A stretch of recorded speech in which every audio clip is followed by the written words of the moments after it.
All right, so I finished Stand By Me, another one of those, classic, famous, highly referenced, highly recommended movies. It's made in the 80s, set in the end of the 50s, early 60s, like 59 or something, and it's interesting.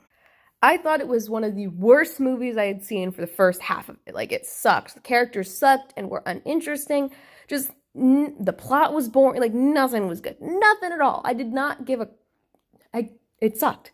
It did turn itself around though, which I think is the most important thing about movies. About halfway through, we get a conversation from the two of the main kids, who they start talking, and it kind of one of them tells the other that he actually has a chance of making it out of the town, going to college, all that good stuff.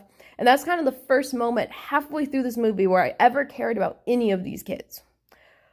Overall, all of the characters are jerks to each other. It's another movie where I'm like, why do people romanticize the past when I guess this is what their childhoods were like at what point? It sucked. And it's not even like, kids had no one was watching their kids. That's fine. You don't have to watch your kids. Your kids should not be able to go wandering off for 3 days and almost get hit by a train and almost die more than once.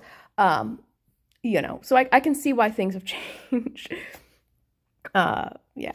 This movie also kind of embodies a very specific meme I know, which is this is I think it's an R-rated movie nowadays, and there's this meme that I always see circulate about PG-13s getting one curse word and how they should use it. I think this is one of those movies that I assume it was given an R rating later, but I think it how it uses what I don't know much about movie history. I don't know if, it wasn't R-rated originally, but how it uses its cursing and its vulgarity and its things ultimately reflects pretty well, I think, on this demographic of kids, and maybe a little older, because I certainly remember kids back in middle school making the same kind of jokes as these kids, beginning of high school, curse words. How they talk makes sense, and it still makes sense. Youth changes, but it doesn't change that much.